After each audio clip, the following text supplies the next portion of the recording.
Natukiban nga masobra sa 100 ka informal settlers sa barangay San Pedro Molo, Iloilo City ang nagapaboard pa sa ila nga mga puloy-an. Bisan nga lote sang syudad o kung bisan nga lote sang syudad ang ila gintukuran sang ila balay. Sandi ini sa pag-check sang Iloilo City Local Housing Office kag ginkumpirma ni punong barangay Carl John La Pascua. Sa interview sang Bomba Radio kay La Pascua, iyagin pahayag nga may nagdangop naman sang amuman nga reklamo sa Iloilo City Boarding House Commission matapos na ibaluan nga hindi man rehistrado sa ila barangay ang nag-i-star sa amo nga mga balay o kung sa amo nga balay. Sunod sa punong barangay, magagadto siya sa Iloilo City Hall kag klaruhon kung ano ang pwede mabulig agud makapahagan-hagan man sa problema sang mga pumuluyo, ilabi na nga may relocation nga himuon. Naibaluan nga propiedad o kung propiedad sang syudad sang Iloilo ang 6 ka ektarya nga duta sa amo nga barangay. Amo ini ang natumod nga patindugan sang Iloilo Justice Complex nga amo ang mag-aakomodar sang Office of the Regional Prosecutor, City Prosecutor kag Provincial Prosecutor. Bangod sini, ginalantaw nga maapektuhan ang mga illegal settlers o illegal settlers nga nagapuyo malapit sa Iloilo River Esplanade nga sulod sa duta sang syudad. Sa masobra 200 households nga yara sa area, 115 lang ang nalista nga yara sa amo nga lugar sang ginpatigayon ng citywide census sang 2024, tubtob sang tuig 2025.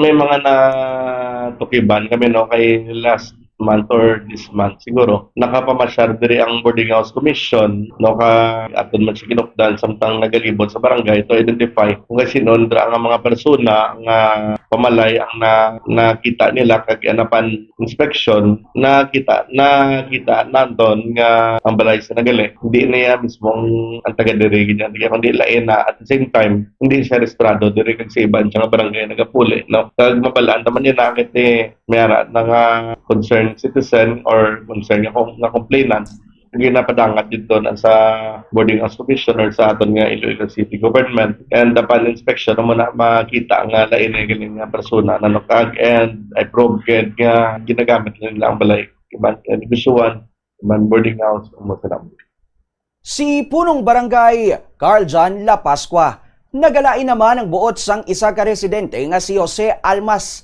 Bangod, palinon na sila sa lugar. Suno kay Almas, nakasapol man sila sang una nga kun kinahanglanon na ang duta. Bangod sa gina-construct nga ospital, pahalino na sila. Apang dugang niya, wala gid sang temprano nga pahibalo subong nga iga-relocate ang illegal settlers, gani nga nagpanik sila kag naga problema bangod mayara pa sila sang mga kabataan. Una na nga ginpahayag sang Iloilo City Local Housing Office nga iga-relocate ang illegal settlers antes matapos ang tuig 2026. Nakibot lang ko ako nga tapos bulag tuig, paninon kami, hindi. Masakit man sa amon, kaya dire kami nanigulang. Huway pa sa syudad niya nagbalo. Huway man nga nagpabalo sa amon nga munimuto. Di natural mapanay kami. Natural kay ang kapitan, huway pagkabalo. Di huway magkapatawag ang kapitan para sa pumuluyo nga munimuto. Di gulpiyon na kami na. Mabugat man sa amon. Di mapinot man sa amon. Magulpiyon. Di mga buhay na mo na kami o kabataan na mong eskwela. Kung palinon pa kami, hindi mawan-tuwan pa naman ang kabataan na mo. Nabatian ang isa ka residente sang barangay San Pedro nga si Jose Almas.